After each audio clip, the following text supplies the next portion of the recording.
Hi, this is Mardy once again and welcome to my channel.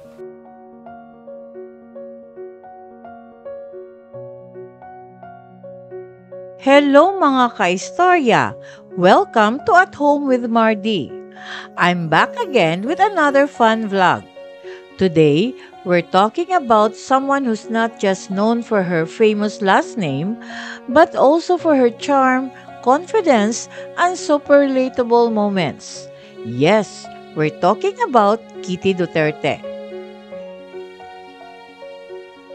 Kung curious ka kung anong meron kay Kitty Duterte, kung ano siya behind the camera, at bakit ang daming nagsasabi ng same, let's find out together. Because I've got 7 fun things about Kitty Duterte that will totally make you see her in a new light.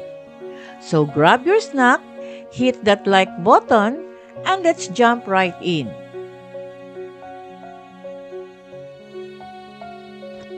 If you are new to my YouTube channel, please don't forget to like, comment, and subscribe. At para updated kayo sa mga susunod kong videos, please click the bell notification below. At sana po, don't skip the ads and please watch until the end of my video. Here are 7 fun things about Kitty Duterte that will make you say same. Number 1, birth and family background. Si Veronica Avancenia Duterte, na mas kilala bilang Kitty Duterte, ay ipinanganak noong April 10, 2004 sa United States. Anak siya ng dating Pangulo ng Pilipinas na si Rodrigo Duterte at ni Sheleto Hanilet Avancenia. Lumaki si Kitty sa mata ng publiko habang pinagsasabay niya ang buhay bilang isang normal na teenager at bilang bahagi ng isang kilalang political family. Dahil hawak niya ang parehong Filipino at American citizenship, si Kitty ay sumisimbolo sa kombinasyon ng mundo ng kanyang mga magulang.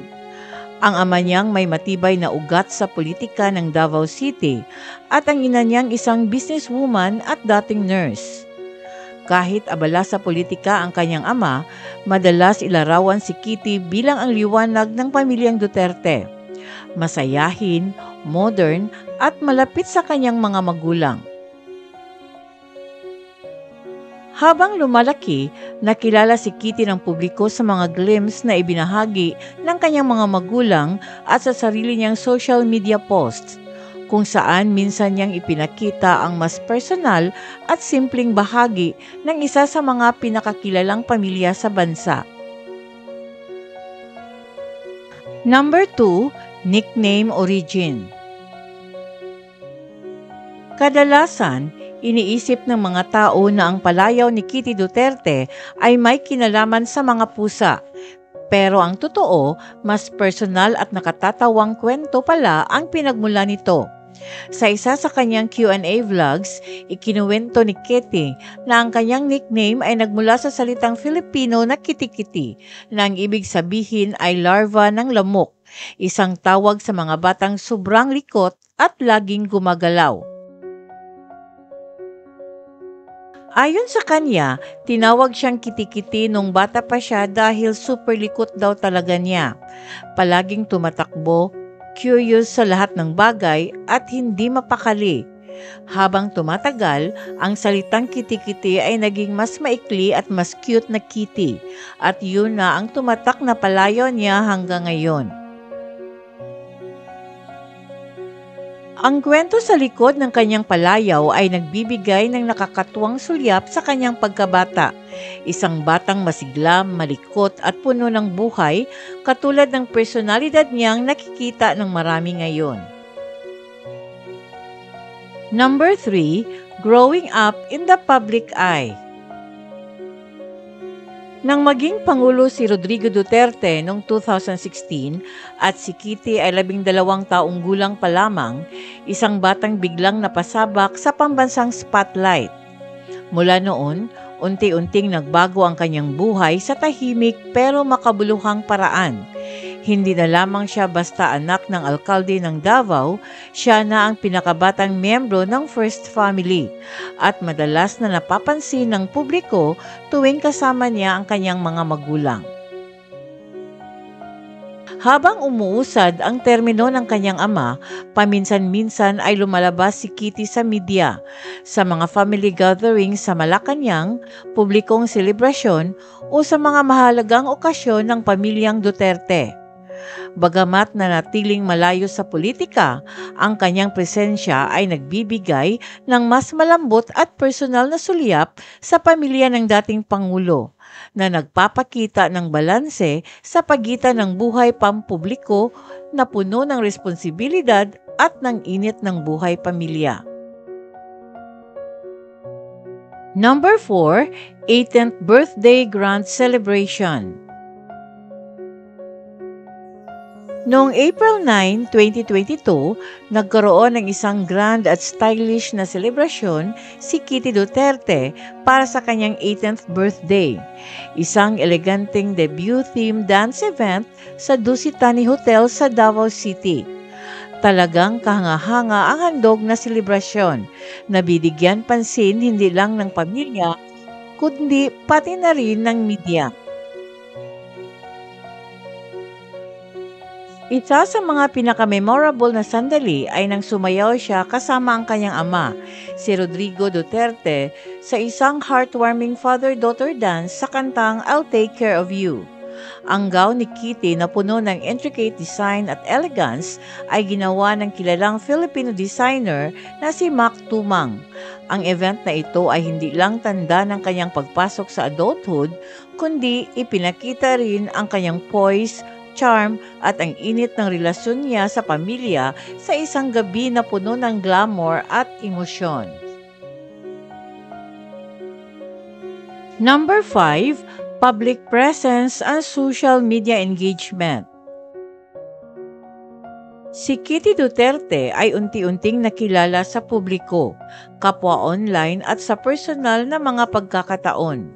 Sa kanyang social media, ibinabahagi niya ang mga glimpses ng kanyang buhay na nagbibigay sa kanyang followers ng sulyap sa kanyang personalidad.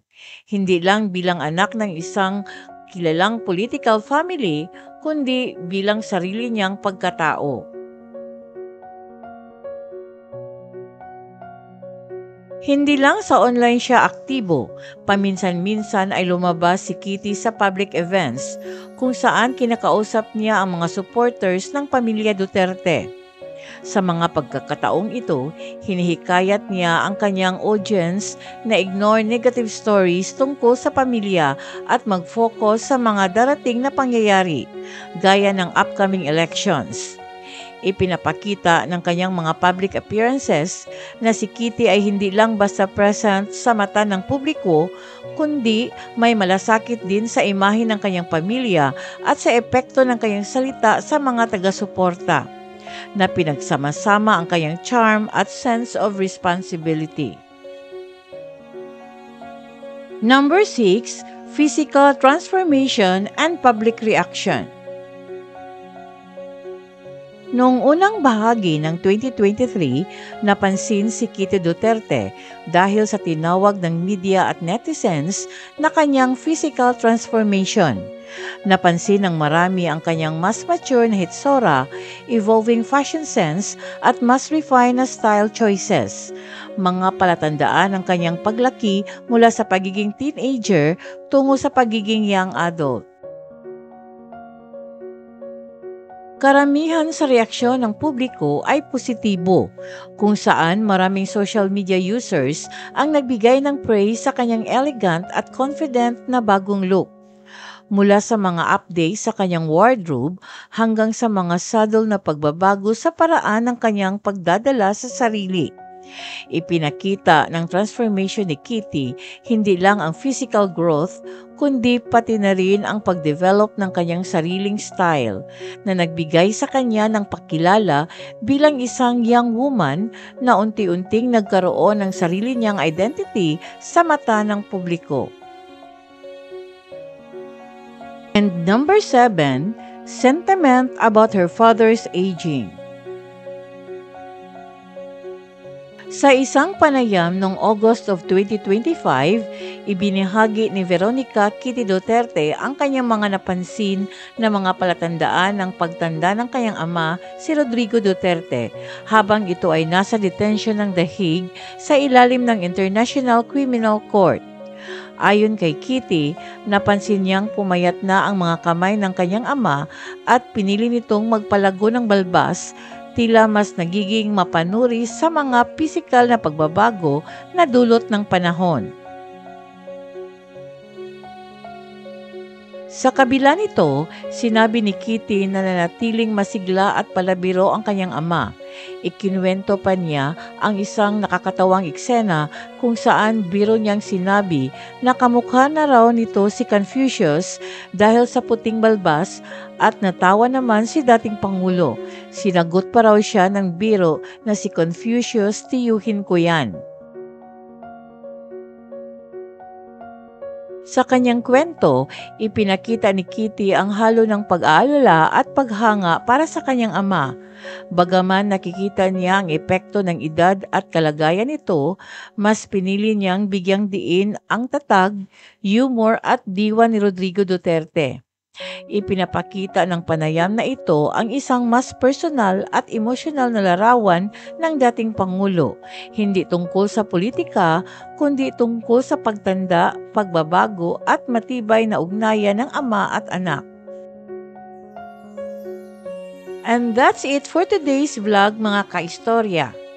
Thanks for hanging out with me while we talk about the fun and relatable side of Kitty Duterte. If you enjoyed this video, don't forget to like, subscribe, and share it with your friends. Now I'm curious, which part about Kitty Duterte did you find most relatable or surprising? Let me know in the comments below.